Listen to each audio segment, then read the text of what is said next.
Bonsoir et bienvenue sur numéro 23 pour ce débat exceptionnel, jeunes et police, comment les réconcilier? Vous le savez, numéro 23, c'est la chaîne de la France telle qu'elle est, dans toute sa diversité, c'est la chaîne du vivre ensemble, d'où cette émission spéciale, car ce vivre ensemble nous paraît menacé par une fracture forte aujourd'hui dans notre société, celle entre notre jeunesse et notre police. D'un côté, des jeunes qui voient la police comme une menace et non une protection, qui se disent victimes quotidiennement de violences policières. Cela va du verbe au geste jusqu'au pire. Adama Traoré, un jeune homme mort en juillet dernier lors de son interpellation par des gendarmes à Beaumont-sur-Oise. Théo, grièvement blessé d'un coup de matraque télescopique le 2 février dernier à Aulnay-sous-Bois. De l'autre, des policiers qui se disent épuisés, emmenés au combat dans des zones de non-droit, ces zones de non-droit que sont devenus certains quartiers. Des policiers qui se disent provoqués quotidiennement par des jeunes qui les méprisent. Alors pour aller au-delà de cette défiance mutuelle et esquisser des solutions pour sortir de l'impasse, numéro 23 ouvre le dialogue avec nos invités ce soir. Stevie Gustave, bonsoir. Vous êtes élu local à Brétigny-sur-Orge et producteur militant. Bruno Pomar également, vous êtes avec nous. Bonsoir. Vous êtes un ancien du RAID, l'unité d'élite de la police, et aujourd'hui vous travaillez avec des jeunes dans des dispositifs de réinsertion. On en reparlera dans le détail. Avec nous également Jean-Riyad Kechaou, professeur d'histoire-géographie à Chelles. Bienvenue. Yves Lefebvre, bonsoir. Vous êtes policier, vous êtes secrétaire général du syndicat Unité SGP Police FO. Adama Traoré, bonsoir. Alors, quasi homonyme d'Adama Traoré, vous êtes responsable jeunesse à la mairie d'Aulnay-sous-Bois.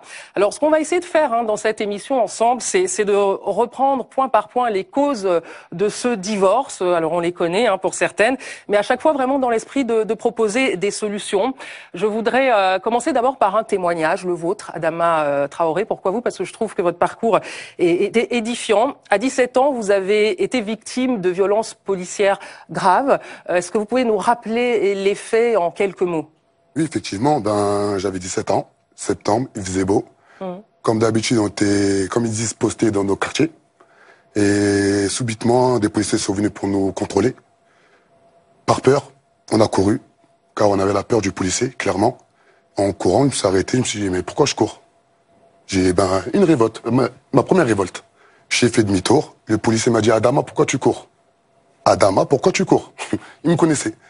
Et de là, clairement, j'ai eu un comportement agressif. J'ai sorti ma carte imaginaire, j'allais à l'école. J'ai fait montrer ma carte imaginaire devant ses yeux. Et ça s'est envenimé au point que j'ai fini à l'hôpital 3 jours. Je voulais donc qu'on reprenne point par point ces causes du divorce. Alors on va commencer peut-être par la plus banale, la plus quotidienne, la question des contrôles aux faciès. Je reprends cette étude qui a été citée tout récemment par le défenseur des droits, Jacques Toubon. Sur 5000 Français interrogés, seuls 16% ont été contrôlés ces 5 dernières années, 40% pour les jeunes de 18 à 25 ans, et parmi eux, 80% de jeunes hommes perçus comme noirs, arabes et maghrébins rapportent avoir été contrôlés. Vous, j'imagine, Sylvie Gustave, avec vos dreads, vous passez votre temps à vous faire contrôler. Oui, ça m'est arrivé assez souvent. Je joue le jeu, puisque quand on n'a rien à se reprocher, on joue le jeu, on sort sa carte d'identité.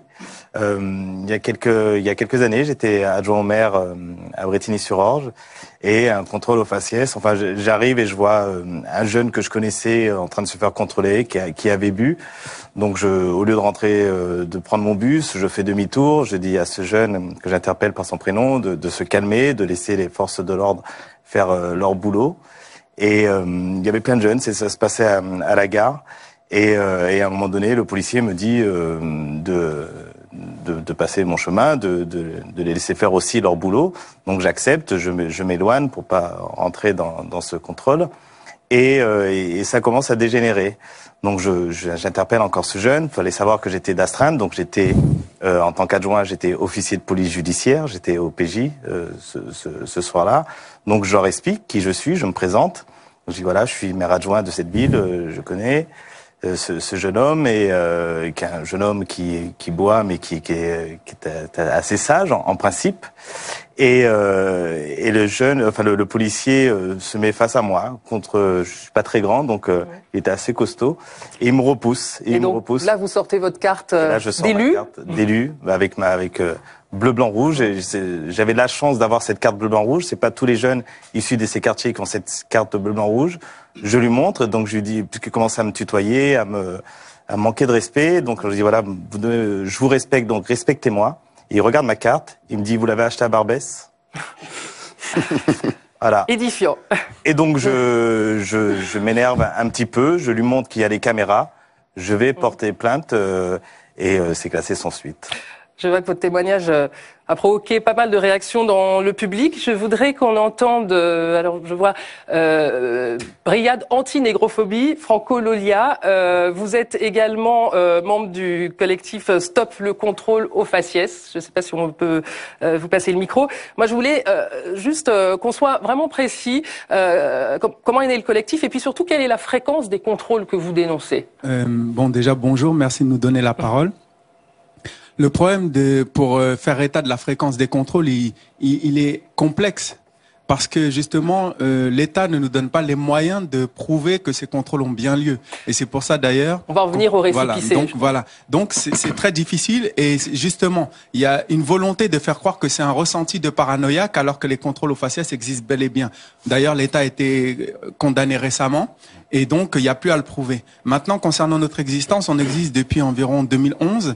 Et effectivement, le but, c'est d'essayer de permettre à des gens qui sont victimes d'injustice, parce que le contrôle aux faciès, c'est clairement une injustice d'État. Par exemple, j'entendais dire, on se prête au jeu. Il n'y a pas à se prêter au jeu quand c'est une injustice et quand c'est illégal.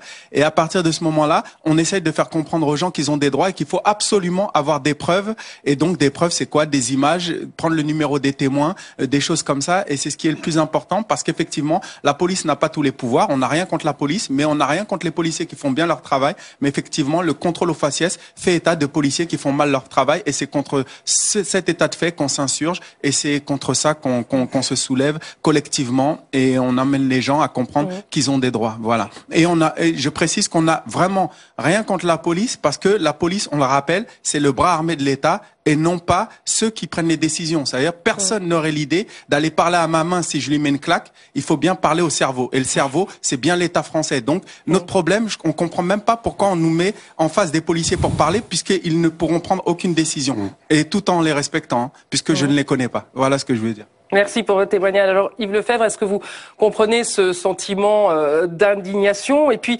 surtout finalement que les contrôles intempestifs puissent être contre-productifs parce qu'ils contribuent à jeter de l'huile sur le feu? Alors s'il y a bien un point sur lequel on va se rejoindre, c'est qu'effectivement le policier n'est qu'un exécutant. Moi j'appelle le policier est un salarié de l'État et qu'effectivement si aujourd'hui on est dans une situation, on l'a dit tout à l'heure, une situation d'abandon du terrain par la police, la faute à qui? La faute aux politiques. Je fais du syndicalisme et pas de politique, mais à un moment donné, il faut savoir dire qui fait quoi et qui a fait quoi. En l'occurrence, il y avait une brillante volonté sous Jean-Pierre Chevènement, ministre de l'Intérieur, de mettre en place la police de proximité. On en parlera certainement tout à l'heure. Malheureusement, pour la police nationale, pour la relation avec les jeunes, est arrivé Nicolas Sarkozy à Beauvau en 2002 et la suppression, parce qu'à l'époque, il ne fallait plus, que les policiers puissent entretenir des relations sportives, culturelles avec les jeunes. Donc, ça a été la suppression de tout ça. Alors, le problème du contrôle aux faciès, c'est un autre problème. Le problème du contrôle aux faciès exige un petit peu de police derrière moi quand même. Je vais faire 35 ans de police au mois d'octobre prochain. Si je suis maintenant permanent syndical, j'ai été longtemps un policier de terrain, très longtemps. Mais il est avéré que dans la banlieue parisienne, surtout dans la banlieue parisienne, on a, je crois à peu près, 85% en Seine-Saint-Denis de gens issus de l'immigration. Et c'est pas les policiers qui ont mis les gens, qui ont ghettoisé la population issue de l'immigration dans ces quartiers. Donc fatalement, quand on procède à un contrôle d'identité, on a 85 faits, malchance ou chance, qu'importe, c'est pas là le thème, la chance ou la malchance, de contrôler une personne issue de l'immigration. Alors je peux comprendre aisément que les gens se sont ciblés, se sont stigmatisés. Mais là encore aussi, il y a un grave problème. Je reviens à l'ex-président de la République, avec ce ministre de l'Intérieur, qui a créé la politique du chiffre dans la police nationale. Aujourd'hui, la police nationale est une machine à rentabilité. Aujourd'hui, on a voulu impulser une machine commerciale. C'est pas ça, la police nationale. Certainement pas ça. Et c'est une des causes des contrôles à répétition avec, n'écartons pas quand même, le fait que malheureusement, on est, à un moment donné, nos politiques aient ghettoisé les gens issus de l'immigration. On va revenir sur cette question de politique de chiffres. Moi, je voudrais prolonger une deuxième cause de déviance, et les contrôles aux faciès d'ailleurs sont liés. Il y a souvent cette accusation de racisme au sein de la police.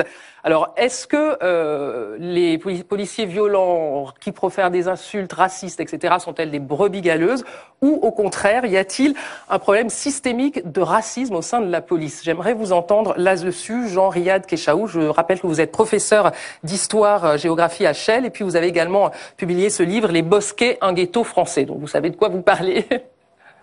Alors, moi je pense que si on utilise le terme de brebis galeuse, on nie un problème qui est pourtant évident et qui est pourtant historique en France, à savoir la répression qui a toujours été faite par la police en direction de personnes considérées comme d'origine étrangère. Et voir qu'il y a toujours eu au sein de la police française des contrôles aux faciès qui n'étaient pas cachés. Quand on déclarait par exemple en octobre 1961 qu'il y avait un couvre-feu en direction uniquement des ressortissants musulmans de l'Algérie, c'était pas pour les autres. Donc les contrôles d'identité de fait étaient uniquement pour ces personnes considérées comme d'origine algérienne. Mais parce que vous allez plus loin. Vous dites que finalement cette expression de la violence policière qu'on peut voir est une forme d'héritage conscient ou inconscient de la colonisation. Alors, j'aimerais que vous développiez parce que c'est pas un avis personnel, c'est un avis qui est partagé par des chercheurs, des sociologues, des historiens qui ont travaillé sur l'histoire de la police. Je pense notamment à Maurice Rachfus, qui très clairement explique que on a une continuité historique de la France de Vichy jusqu'à la période de la décolonisation et puis la Ve République. On n'a pas fait le deuil finalement de toutes ces périodes et surtout on n'a jamais eu de moratoire en pensant que les périodes de rupture, je pense à 1958, je pense à 1962, elles se sont pas accompagnées d'une réflexion au sein de la police. Et donc sans faire ce moratoire-là et sans faire cette audit-là, comment déclarer que la police peut être du jour au lendemain républicaine et assurer l'égalité entre tous les concitoyens? Là, moi, je pose cette question. Et vous proposez aussi une solution. Il faut donc que la police fasse son autocritique, qu'il y ait un audit. C'est quelque chose qu'on peut entendre. Bruno Pomar, vous qui êtes un ancien du RAID, vous avez commencé comme CRS en 1981. C'est quelque chose que la police est prête à entendre? Oui, je crois qu'il y a un problème effectivement dans notre métier qui est évident. Bon, alors à chaque fois que j'ai entendu les interventions, c'était des cas bien spécifiques. Hein. Il faut savoir quand même qu'il y a des milliers d'interventions qui se passent par an dans les quartiers en France, et tout ne tourne pas au grabuge pour autant. Donc voilà, il y a quand même beaucoup de policiers qui font très bien leur travail. Ça c'est évident. Hein. Et moi j'ai eu l'occasion de le faire lorsque j'avais la tenue. En même temps, je crois que à travers de la formation, il y a un véritable travail à faire que j'ai essayé d'insuffler moi à travers mon expérience 36 ans de policier. Bon, en étant au RAID, c'est une autre affaire, mais je pense qu'au niveau de la formation, il y a un vrai travail à faire. Je pense que les ressources humaines chez nous devraient un peu ouvrir les yeux. Je vous parle par exemple de la formation des gardiens de la paix qui font une approche sur les VU, comme on dit, les violences urbaines, et qui est ridicule, puisque c'est fait avec un sociologue qui vient leur parler de comment ça se passe dans les quartiers. Bon, et moi je pense qu'effectivement les jeunes policiers, je pense aux ADS entre autres, aux adjoints de sécurité aussi, pourraient, et ça je le défends depuis très longtemps, mais bon, j'ai pas toujours été entendu, même si j'étais soutenu par beaucoup de policiers, beaucoup de syndicats, mais l'administration chez nous est très forte. Vous savez, on a des hauts fonctionnaires qui n'ont pas beaucoup fait de terrain et qui décident de ce qu'il faut faire sur le terrain. C'est compliqué d'associer évidemment à des associations comme la mienne, puisque ça fait 25 ans que je travaille sur le sujet, donc c'est pas d'aujourd'hui, et que je connais parfaitement tous les quartiers d'Aulnay-sous-Bois, de Corbeil, d'Evry et autres, avec Raid Aventure. Je me bats là-dessus pour essayer justement de pouvoir associer des policiers, des jeunes policiers à ce que nous faisons nous au travers du contact jeune police. Et là, on a un véritable travail à faire de fond, et puis je pense que tout ça, c'est un bon moyen d'avancer évidemment dans le temps et dans ces relations jeunes police, parce que ça devient de plus en plus compliqué. Le métier de policier, gardien de la paix, c'est un très beau terme. Le métier de policier devient de plus en plus compliqué, parce que la société veut que on refuse la loi, on refuse tout. Maintenant, on devient de plus en plus hystérique, surtout la population. Donc automatiquement, qui c'est qu'on retrouve en face, c'est le policier qui est là, lui qui en prend plein la tête toute la journée. Donc c'est vrai que ça n'annule pas, je dirais, tous les comportements déviants des policiers, puisqu'il faut savoir quand même que les policiers, et Monsieur Lefebvre pourra abonder dans ce sens, on a une inspection générale de la police nationale qui sanctionne beaucoup de policiers tous les ans sur les comportements comportements déviants. Donc voilà, on peut pas dire... Pourtant, le public a l'impression qu'il y a une impunité pas du tout. au sein de la police. C'est une connerie, ça. Il y a un sentiment d'impunité. Oui, mais parce que, c'est vrai. parce qu'on regarde... Non, franchement, c'est totalement faux. On peut pas. Si vous me permettez, bien évidemment, je ne peux que confirmer vos propos. La corporation aujourd'hui la plus contrôlée et la plus sanctionnée, c'est la corporation des policiers et des gardiens de la paix. Je voudrais simplement brièvement revenir. On peut pas aujourd'hui, moi je veux aller vers cette réconciliation, mais dire aujourd'hui que la police est héritière ou dans la continuité de l'époque de Vichy, qu'aujourd'hui la police n'est pas républicaine, comment voulez-vous à un moment donné qu'on puisse faire un bout de chemin ensemble? C'est pas possible. Ah, je vous en prie. La police, elle est à l'image de la population. La police est à l'image de la population. J'ai été interrogé maintes fois ces dernières semaines en disant la police, oui, il y a plus de potentiels électeurs Front National au sein de la police. Non, dans les policiers, c'est la même chose. Permettez-moi de le dire ici, c'est une connerie monumentale. Le policier, derrière chaque policier, il y a un homme et une femme qui a ses idées, qui décide de son vote, de son choix électoral. Moi, en ce qui me concerne, j'ai pas appelé à voter pour qui que ce soit. Je fais du syndicat, c'est largement suffisant. Pardon, mais quand même sur cette question de la police, les gendarmes, les militaires qui voteraient massivement au Front National. Il y a quand même des signes. Moi, je vous donne juste un exemple. Le bureau numéro 10 de Versailles-Satory, dans les Yvelines, qui ne compte que des gendarmes et des membres de leur famille, eh bien, sur les listes électorales, a voté à 48,27% pour Marine Le Pen. Donc, on ne peut pas faire de généralisation, mais il faut quand même se poser cette question-là. Généralisation. Mais en tout état de cause, je connais aussi beaucoup de bureaux de vote où beaucoup de policiers ont voté en province, et je peux vous assurer qu'au deuxième tour, Emmanuel Macron était très très largement en tête, voire même dépassant parfois 70% des électeurs. Donc, vous savez, on peut pas généraliser. La police, comme la gendarmerie, comme les militaires, sont à l'image de la société, tout simplement. Stevie Gustave. Je suis assez d'accord. Moi, je pense qu'il ne faut pas faire une généralité. On est tous autour de ce plateau de bonne composition. Franco l'a dit tout à l'heure, on n'a rien contre la police. Adama l'a répété. Mais quand j'ai vu l'affaire Théo, quand j'ai entendu les GPN dire cause non accidentelle, non volontaire, 10 cm quand même dans l'anus d'un gamin qui est plus jeune que mon fils. Moi, j'ai un fils de 26 ans. Quand j'entends le syndicat de police qui vient sur un plateau et qui nous dit Bamboula, c'est à peu près convenable. C'était un de vos collègues d'ailleurs. Pardonnez-moi. C'était mon porte-parole de l'époque. Donc on a juste envie d'écrire et de lancer un cri en disant stop. Comment on fait pour se retrouver aujourd'hui dans un plateau ensemble? Comment on fait pour se réconcilier, parce qu'on n'est pas en guerre. On n'est pas en guerre. Moi, quand j'ai un problème, j'appelle la police. Et la plupart des gens autour de ce c'est pas le cas dans les quartiers populaires. Alors, mais pourquoi? Commentaire sur Bamboula. Commentaire sur Bamboula, vous savez, vous avez viré votre porte-parole depuis. Non, je n'ai pas viré mon porte-parole parce que vous auriez dû. C'est pas un régime dictatorial. Mon porte-parole aujourd'hui n'apparaît plus dans les médias. Ce qu'il a dit n'est pas acceptable. Il a reconnu lui-même. On n'a pas le droit de dire que Bamboula est acceptable. Au même titre qu'on n'a pas le droit de dire qu'enculé de flic, c'est acceptable. Bien sûr, les deux termes sont punissables. Mais c'est ça qui pose question. C'est comme si vous aviez intégré le fait que c'était pas grave si on se faisait traiter de nègre, etc. Du moment qu'on travaille avec les jeunes et qu'on n'est pas dans une logique de répression. Non, ne me faites pas dire ça. Mais pour avancer ensemble, c'est une question de respect mutuel. Et d'ailleurs, on va parler de cette notion de respect mutuel, parce que des deux côtés, je pense qu'il y a on peut avancer on peut en dire beaucoup là-dessus. Je vous propose juste de marquer une courte pause et on se retrouve dans un instant. Voilà, vous êtes toujours sur numéro 23, débat exceptionnel, jeunes et police, comment les réconcilier? On parlait à l'instant de respect mutuel. Et donc, dans les causes du divorce, moi, je voudrais quand même aborder cette question de respect des jeunes pour l'autorité et la question de l'éducation. Moi, j'ai été interpellée tout à l'heure. Stevie Gustave, vous disiez, vous racontiez une interpellation, la police qui intervient auprès d'un jeune qui avait trop bu. Adama Traoré, vous me dites, lors de votre interpellation, vous avez couru. Autre exemple aussi, pour vous donner du grain à moudre, ça s'est passé il y a quelques jours à peine. Pierre, un blanc, je précise, hein, porte plainte contre des policiers. Et pourquoi? Il raconte dans une vidéo, il dit qu'il a été insulté, menacé. Et il dit aussi, à découvert, dans cette vidéo, je sortais d'une soirée, j'avais un joint à la main. Donc, excusez-moi, c'est un peu normal de se faire contrôler quand on a un joint, quand on a bu, etc. Donc, il faut commencer par respecter la loi avant de se poser en victime. Déjà, pour commencer, je vais rebondir sur ce qu'ils ont dit, mes amis policiers. Le Raid Amateur, une très belle association. Je suis parti, je crois, plus de 10 fois. Je suis allé en tant que jeune. Je suis allé avec des jeunes, en tant que responsable d'antenne jeunesse. Ils font un travail monstre. Je tiens à vous féliciter. Et je vous avais déjà reconnu. Vous êtes un ami. Maintenant, par rapport à monsieur, j'ai entendu le mot ghettoisation. Ce mot-là, quand je l'entends, ça me fait sortir de mes gonds. Car le mot ghettoisation, lorsque une personne qui ne connaît pas les quartiers, elle pense à quoi? Des gens armés qui attendent aux abords des quartiers. Et lorsqu'ils voient la police, ils leur jettent des pierres. C'est une réalité.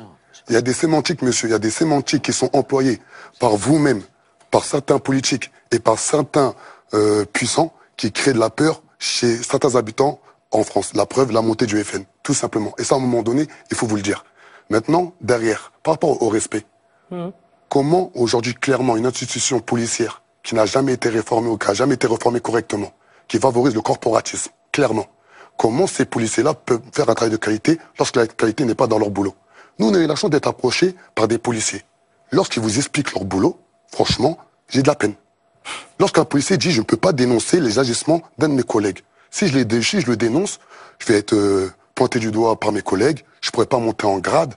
Presque, c'est une balance. Mais un policier, dans la déontologie, il a le devoir de dénoncer toutes les actes de délinquance d'un citoyen. Vous êtes des citoyens, monsieur, avant toute chose.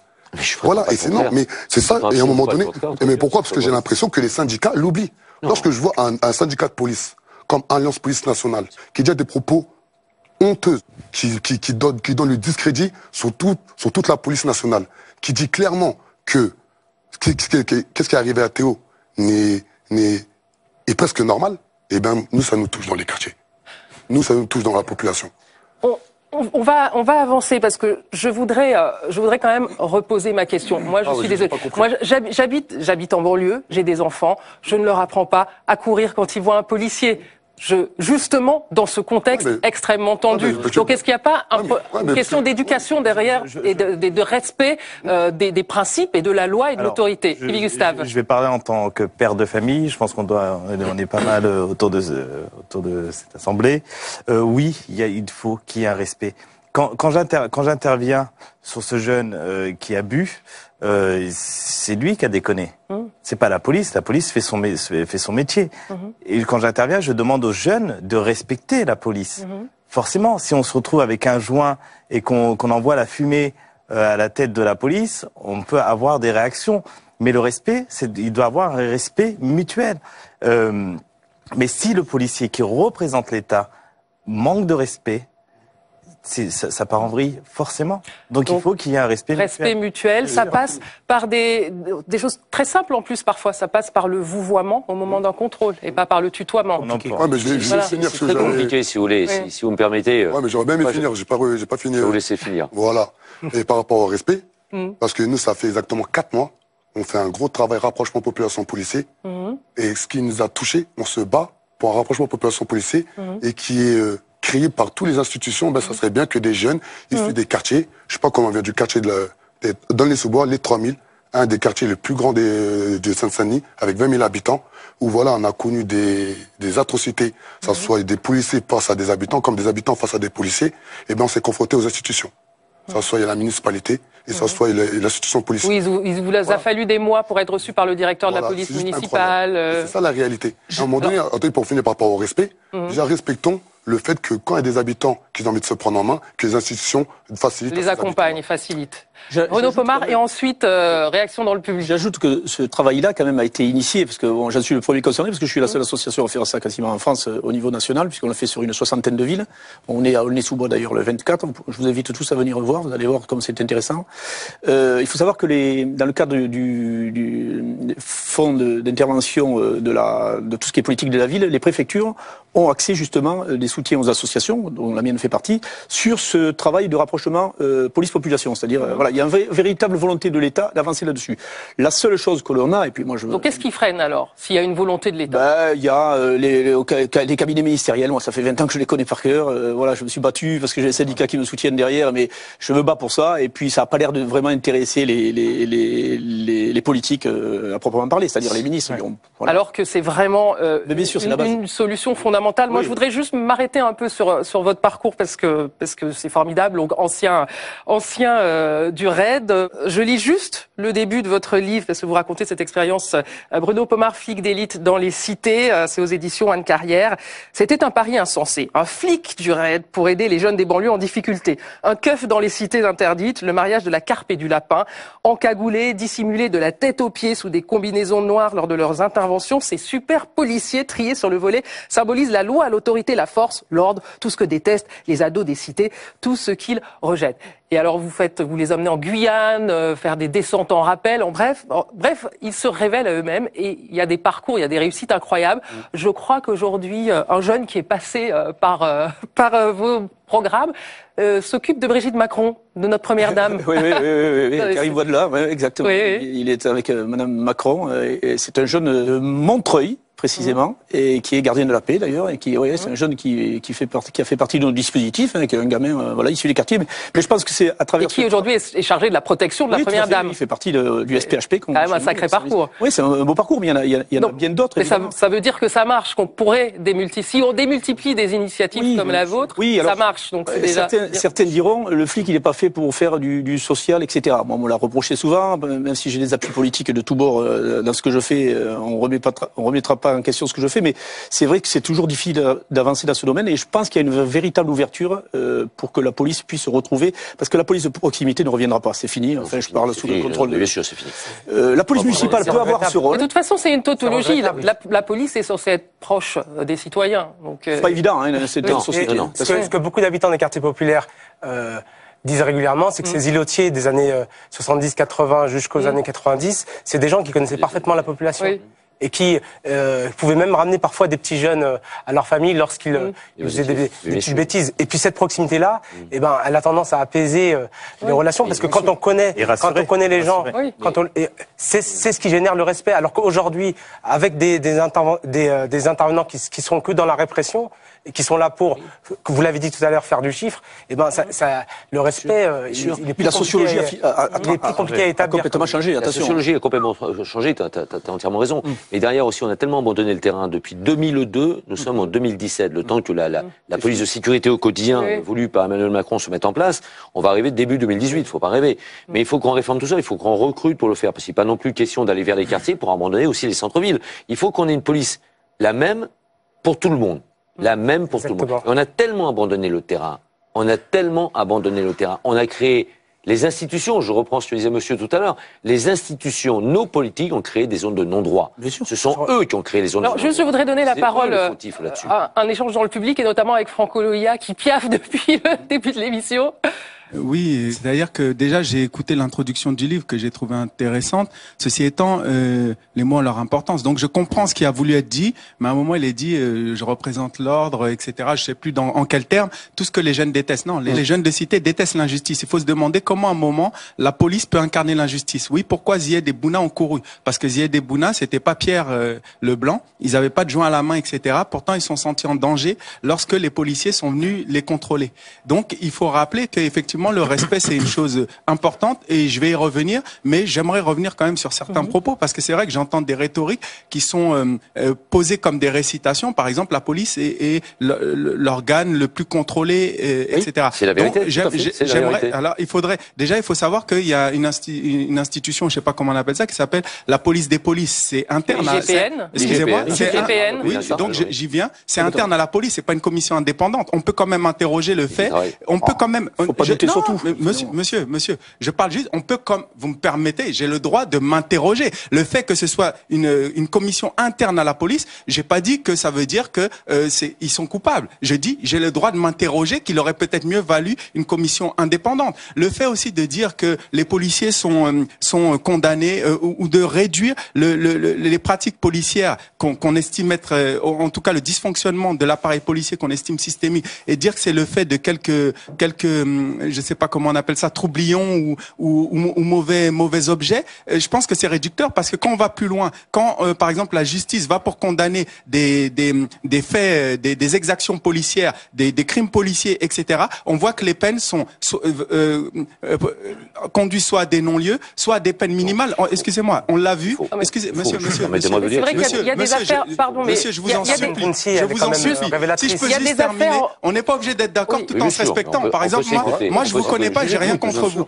Mais par exemple, dans le cas de Lamine Dieng, qui est mort tué d'une balle dans le dos, la justice a reconnu que le policier n'était pas en état de légitime défense, a tué cet homme d'une balle dans le dos et a eu 5 ans de prison avec sursis. Je peux vous dire que prenez Amin Bentounsi, excusez-moi. Je peux vous prenez le cas de combien de jeunes qui sont accusés d'outrage et rébellion.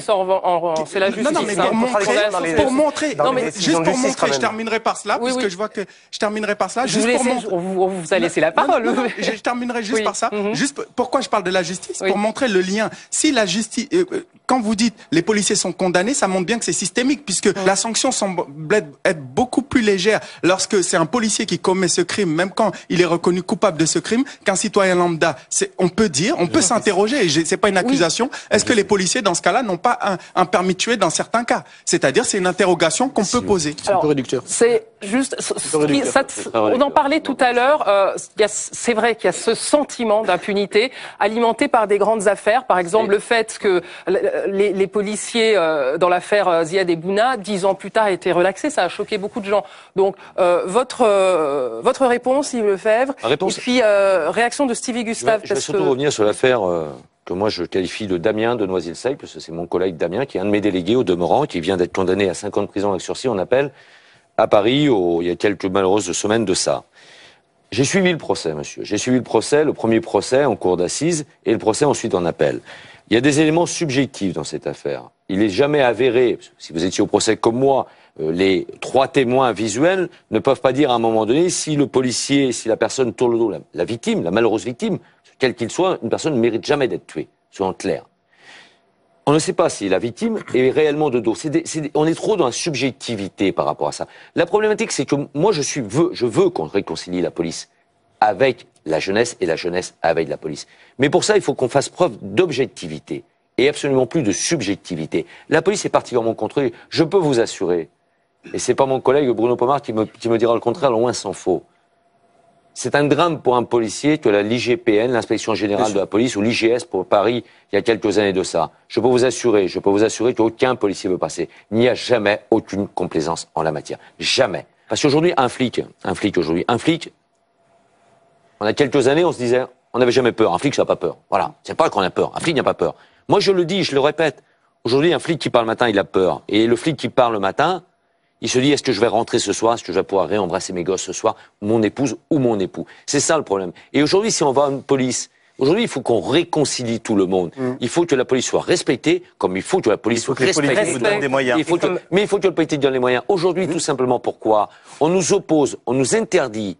En l'occurrence, le principal employeur, la direction centrale de la sécurité publique, plus de 70 000 policiers refusent de généraliser cette réforme. Pourquoi? Parce que ça signifie une réorganisation de la police nationale et la fin de certaines unités qui n'ont que pour seul objectif de rapporter du chiffre. Parce que derrière, ne perdons pas de vue, que le chiffre, c'est significatif d'indemnité.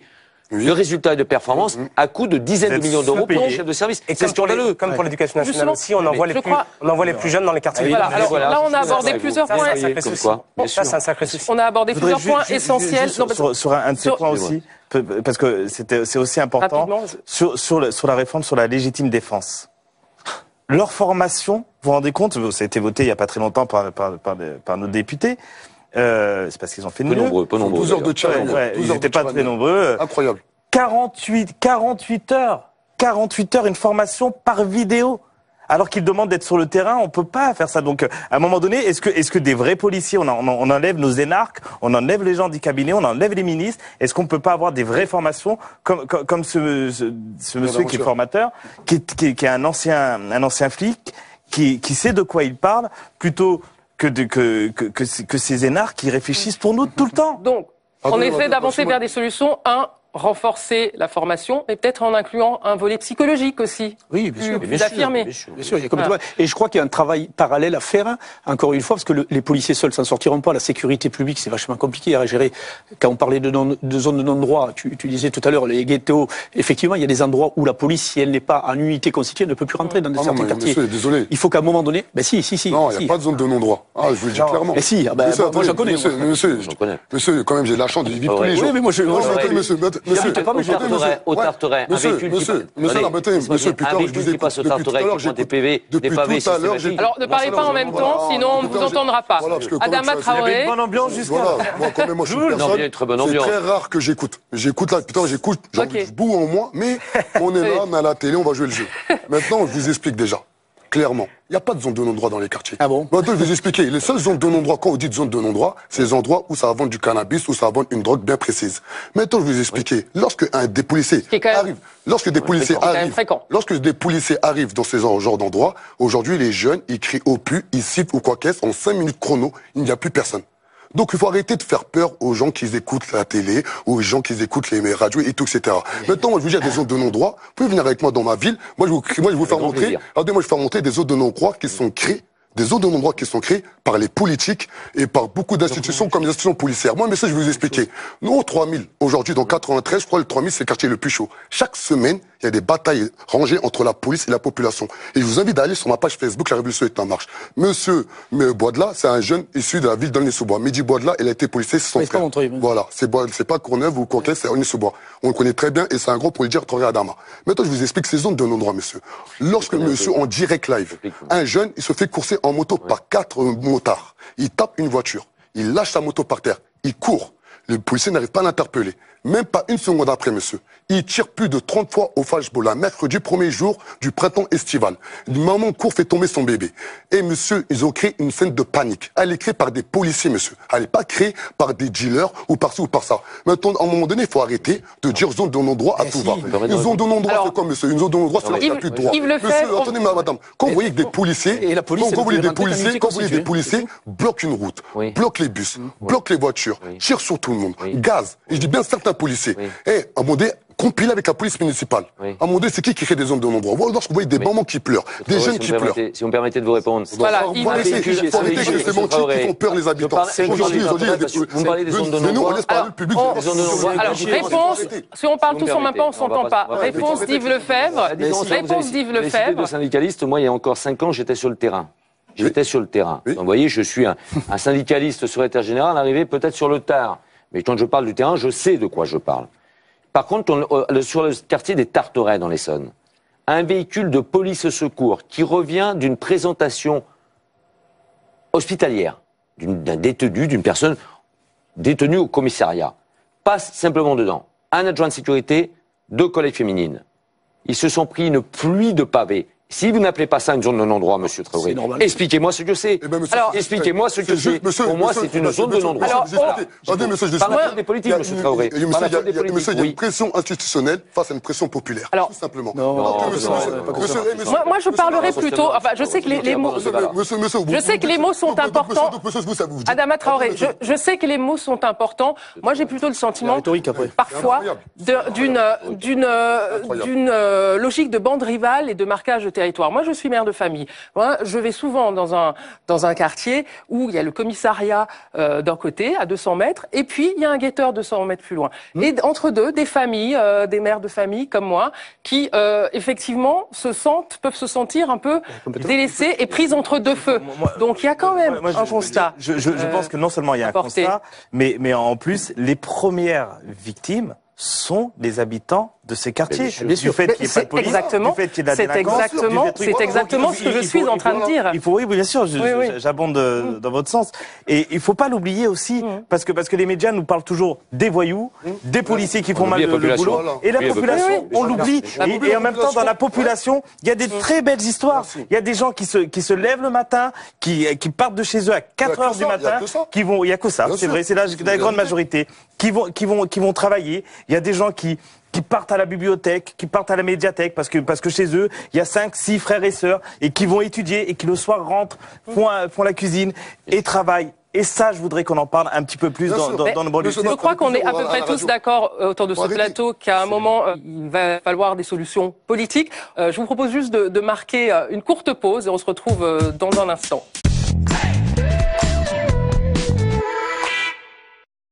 Voilà, vous êtes toujours sur numéro 23, débat exceptionnel, comment réconcilier jeunes et police. C'est parfois un peu mouvementé, mais on dialogue, on avance ensemble et c'est le principal. Des réactions aussi dans le public.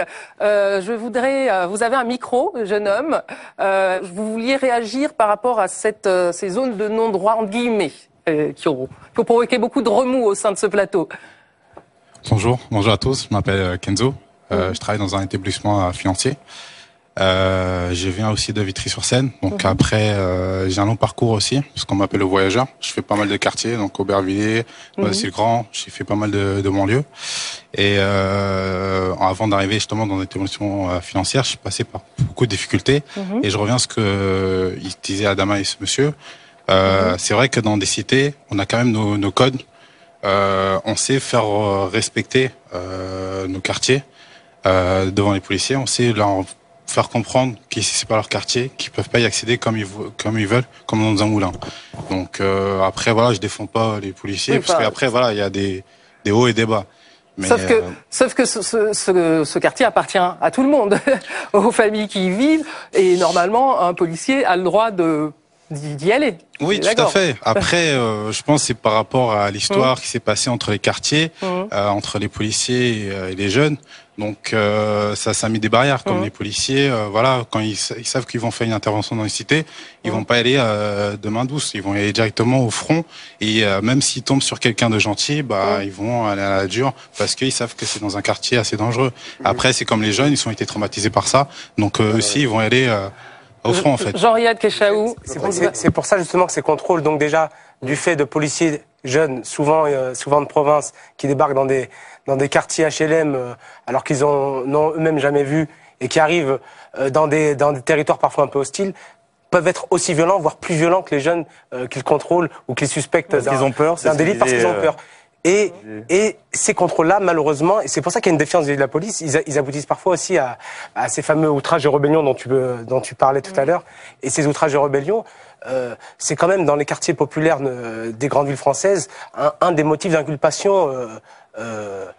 J'irais pas jusque dire majoritaire, mais en tout cas important chez beaucoup de jeunes. Pour le quartier des Bosquets que j'ai étudié, c'était une quarantaine de jeunes quand même qui étaient partis en prison, des peines de prison ferme d'1 mois, 2 mois, 3 mois pour outrage et rébellion. Et donc là aussi, il faudrait se poser les bonnes questions sur la manière d'appréhender pas que les jeunes, les habitants des quartiers populaires dans ces.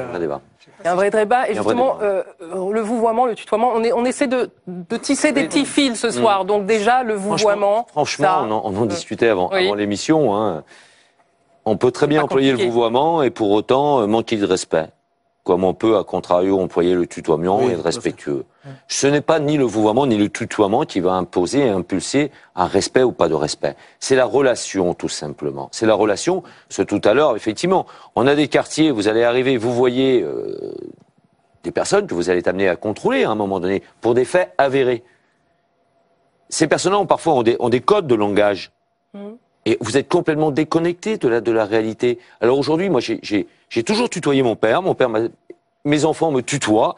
Et Dieu sait si mes enfants me respectent, que je les respecte. Donc c'est pas une question de vouvoiement, de tutoiement. C'est un faux problème aujourd'hui. Par contre, revenons à la base de l'école de police. À la base de l'école. Vous le disiez fort justement, alors c'est la même chose pour les profs. Et qui plus est pour les profs, encore pire. Parce qu'eux, fin de cursus d'études supérieures. Et là, ils sont de suite propulsés. Nous, pendant 1 an, ils sont dans un cocon d'école de police.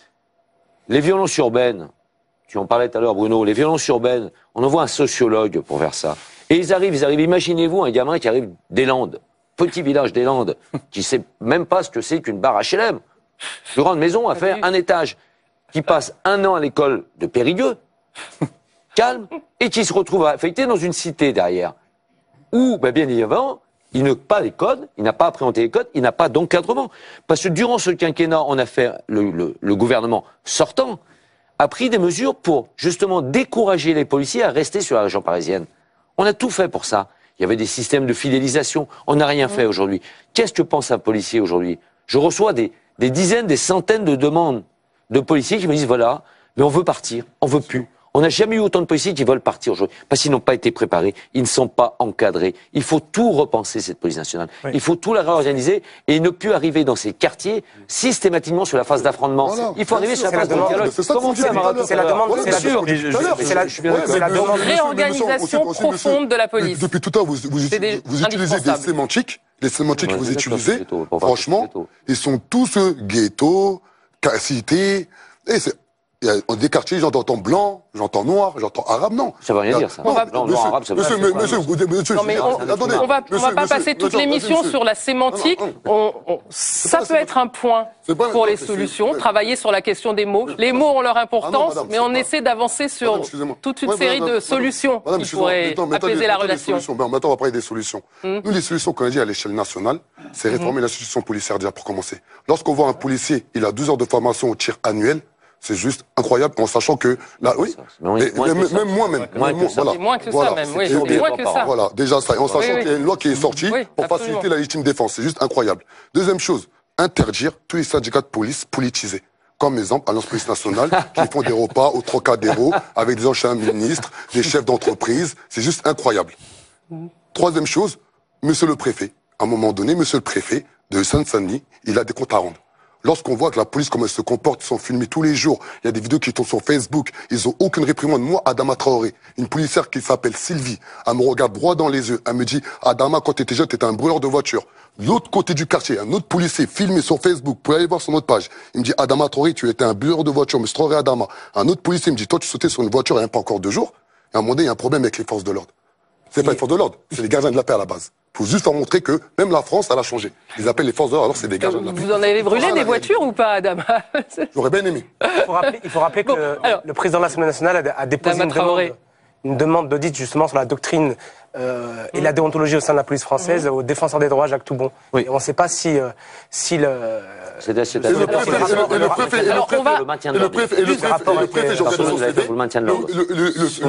du préfet. Le préfet de Seine-Saint-Denis. Le préfet de Seine-Saint-Denis, son CV de 1980 à 2016, voire 2017, que dans des bureaux. Alors, Adama Traoré, moi, ça m'amène 2 questions, toujours dans un esprit de proposition pour faire avancer.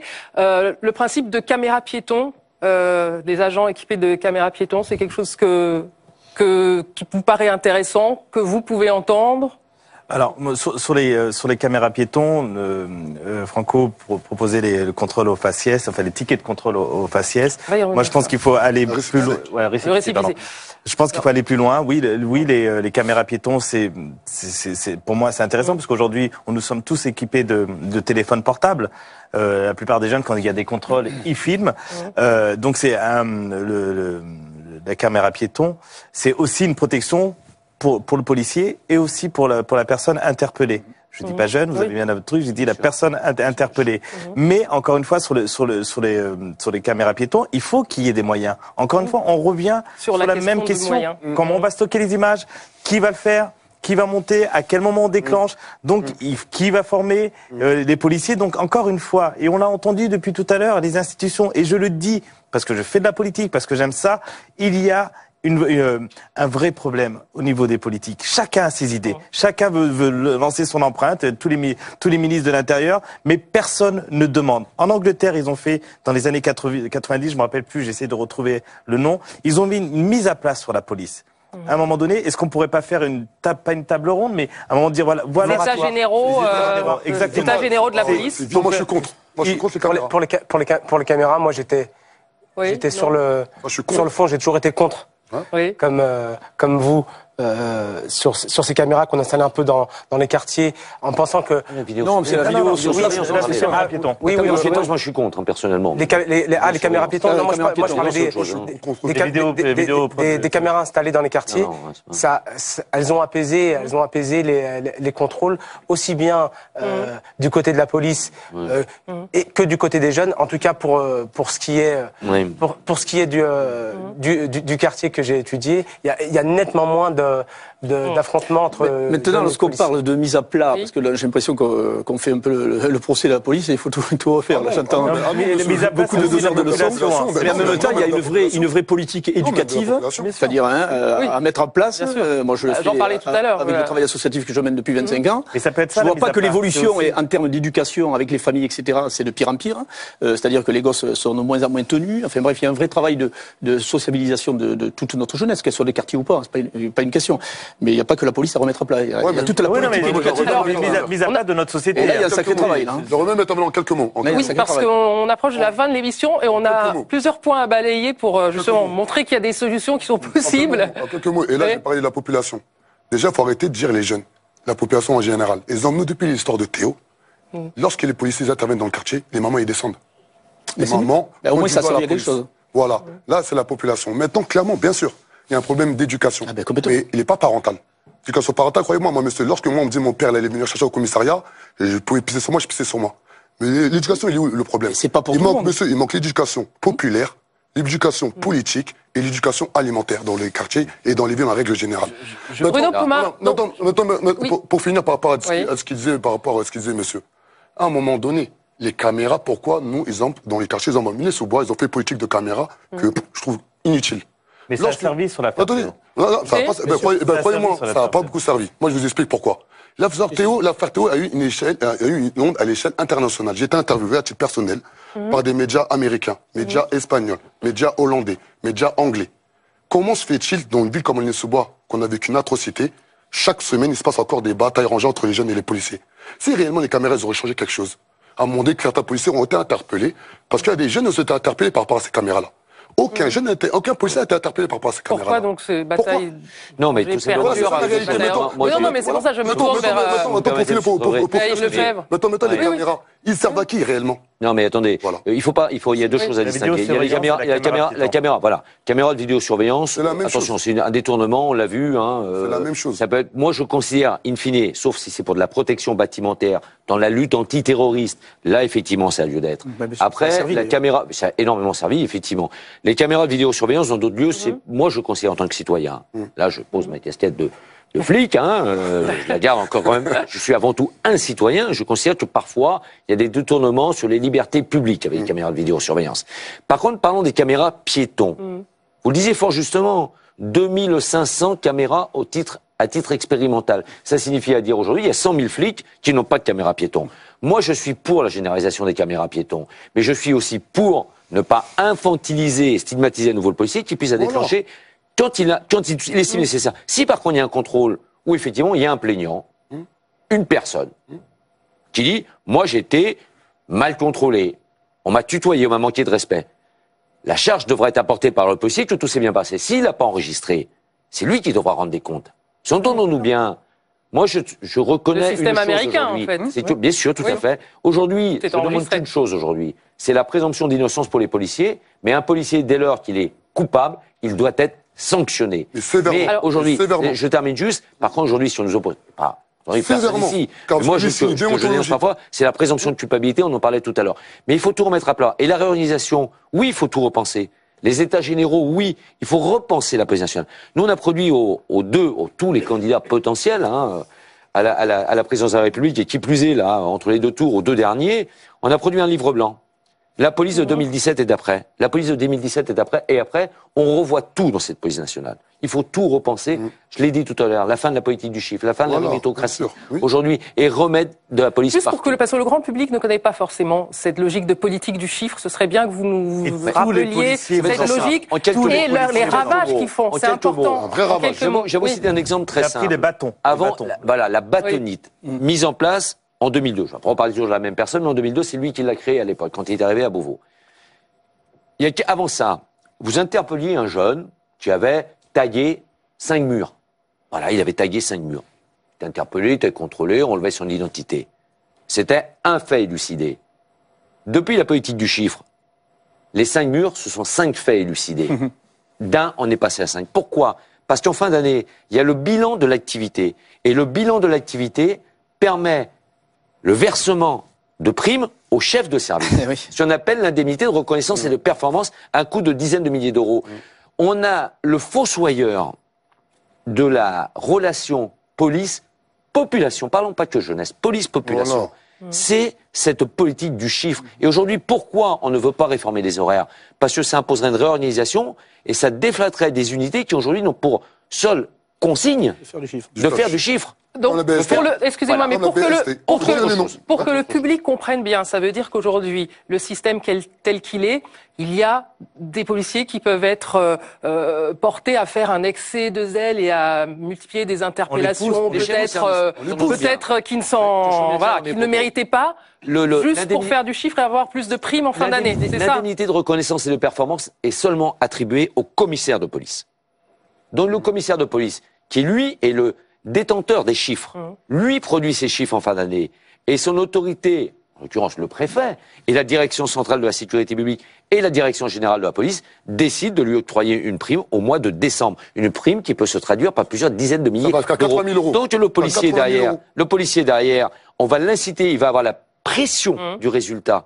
Il va avoir la pression du résultat, parce que derrière, s'il ne rapporte pas de résultat, eh ben effectivement, c'est son avancement qui sera remis en cause. C'est sa mutation, c'est son changement de service. Et qui plus est, c'est surtout le fait que ces unités dites porteuses de résultats pour les chefs de service sont souvent des unités qui permettent de bénéficier d'un week-end toutes les 2 semaines, ou parfois même de 3 week-ends sur 4. Vous voyez, donc le policier de terrain est pris en otage de ce système. Et c'est ce qu'on dénonce. Et moi, j'attends beaucoup. Et sans... Vous avez cité les syndicats qui faisaient la politique, moi j'en fais pas de politique. Je fais du politique dans l'isoloir. Et on a parlé j'attends, en l'occurrence, Emmanuel Macron nous a répondu entre les 2 tours en disant qu'il allait mettre un terme. Il n'a pas été tiré, votre collègue. Mais Emmanuel Macron. Mais monsieur, j'ai une question. Un terme à la politique. Alors, moi je voudrais qu'on entende. Adama Traoré, je voudrais qu'on entende Bruno Pomar, qu'on n'a pas beaucoup entendu ce soir, sur la question. Il regarde, moi je suis sur le terrain, je travaille. Non, mais c'est vrai que sur la question de l'éducation, on en parlait à l'instant. Ce qui m'intéresserait de savoir, c'est qu'est-ce que vous essayez de transmettre des valeurs du RAID aux jeunes que vous accompagnez, et avec quel impact? Alors bon, effectivement, j'ai toujours un petit peu profité de cette belle image de flic du RAID, évidemment, qui m'a bien servi. Ça n'empêche pas que le travail que font tous nos collègues est quand même formidable, hein, on le sait, hein, en majeure partie, à 99,9%. Moi, ce que j'ai essayé de transmettre à ces gamins, parce que j'ai fait du sport de haut niveau, j'étais lutteur de haut niveau, c'est transmettre simplement le respect de règles, tout simplement, des choses simples de la vie, des choses qui devraient normalement, pour certains, avoir appris dans la famille, quoi. Et je me suis aperçu, moi, depuis 25 ans, que j'ai eu maille à partie avec, ne serait-ce qu'avec mon administration qui m'a laissé faire, mais qui en même temps était un peu réticente. Avec, par exemple, lorsque je voulais travailler avec l'éducation nationale et qui voulait surtout pas avoir de flics dans le giron de l'éducation nationale, parce que c'était quand même pas bien vu. Maintenant, au contraire, on ouvre les portes parce qu'on en a besoin, parce que les profs sont souvent dépassés dans certains secteurs, malheureusement. Bref, donc j'essaie, au travers des séjours, de ces séjours baroud que je fais un peu partout dans le monde, j'en faisais beaucoup en Guyane, mais je le fais sur un site à Dreux, j'ai un château où j'accueille plus de 2000 jeunes des quartiers tous les ans, en séjour, avec des policiers, des CRS, c'est pas que des flics du RAID, hein. C'est des CRS qui viennent, c'est des gens des compagnies d'intervention, des CSI, des gars des BAC, je fais venir, les brigades anticriminalité qui sont souvent controversées dans ces quartiers. Mais il faut savoir que ces mecs-là viennent m'aider aussi à travailler auprès des jeunes. Donc ça veut dire que quand même il y a plein de choses intéressantes. Il n'y a pas que les exemples qu'on a démontrés tout au long de cette émission. Heureusement, il y a plein de choses qui sont bien faites par nos policiers. Et moi, je peux vous assurer que j'ai 150 policiers avec moi qui me suivent, et je pourrais en avoir beaucoup d'autres s'il y avait une vraie volonté politique. Mais je sais que mes amis syndicalistes me soutiendront dans ce sens, parce que vraiment, voilà, c'est les choses simples de la vie. Vous savez, le sport est un moyen de véhiculer des valeurs. C'est sport extrême, donc c'est l'idée du dépassement de soi, de prise, d'avoir confiance en soi, de sortir du ghetto mental, peut-être. Oui, complètement. Oui, non, mais je vais sur les quartiers. Je vous dis, la semaine prochaine, je vous invite à venir le 24 à Aulnay. Il y a plus de 1000 enfants qui vont venir, qui vont s'équiper en GTPI, faire des techniques d'intervention police et autres. J'ai même ramené un groupe de filles là-bas. J'ai même ramené un groupe de filles en raid d'aventure là-bas. On a dormi dans des ourtes. Ouais, c'est ça. Dans les yurts, exactement. Sympa ça, moi j'ai jamais donné envie dans une yourte, je croyais que ça se faisait qu'en Mongolie. Donc voilà, c'est comme ça, tout simplement. C'est des réponses simples en fin de compte. Hein. C'est pas exceptionnel ce que je fais, mais il faut être sur le terrain, c'est tout. Hein. Alors on approche de la fin de l'émission, donc on a un tout nouveau ministre de l'Intérieur, Gérard Collomb. Il est tout frais, c'est donc le moment de lui faire passer des messages. Hein. Alors pour vous, quelles mesures devrait-il prendre en premier pour amorcer enfin cette réconciliation? Moi, je crois que travailler avec les unités de police, j'en reviens toujours aux ADS, aux adjoints de sécurité, mais même avec les jeunes policiers des écoles, faire un vrai travail avec des dispositifs associatifs comme le mien. Les adjoints de sécurité, le grand public ne sait pas ce que c'est. C'est des jeunes qui sont issus de la société civile, bon, comme tous évidemment, et qui passent une partie de une année avec nous dans la police, qui ont moins de prérogatives qu'un policier classique, je dirais, mais qui ont la possibilité ensuite de rentrer dans la police en passant un concours. Donc ça, c'est un élément important à utiliser. Renforcer ce dispositif. Et puis s'associer, je crois que la police a besoin de s'associer avec, alors je parle de mon association, il y en a d'autres qui font des choses sympas évidemment, mais de travailler avec les acteurs associatifs locaux pour retravailler et pour refaire du lien social sur ces terrains qui sont parfois compliqués. Il n'y a que comme ça qu'on passera vers une réunification, je dirais, on va pas revenir à la police de proximité, mais je pense qu'on peut arriver à trouver des solutions. Je continue le tour. Une mesure, Adama Traoré, la première mesure. Réformer l'institution policière, interdire les syndicats de police politisés. Politisé, on sent pas trop mal. Et surtout que les préfets fassent juste leur boulot.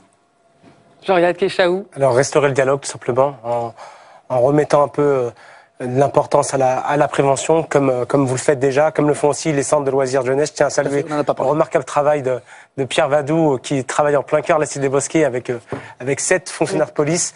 Vous en parlez dans votre livre, justement, et vous lui rendez hommage. Ils font du boulot, ouais. Voilà, et ces gens-là, ils font un remarquable travail et ils redorent un peu l'image de la police et ils permettent aussi aux jeunes d'appréhender les policiers d'une manière différente en les humanisant. Parce qu'aujourd'hui, quand on parle de jeunes et quand on parle de flics, finalement, on déshumanise ces deux catégories-là. Et donc, restaurer le dialogue, c'est réhumaniser un peu des gens qu'on voit comme des catégories, comme des cases, alors qu'il y a un être humain derrière chaque personne. Sylvie Gustave. Je pense qu'il devrait déjà donner les moyens à la police de faire le métier pour lequel on attend.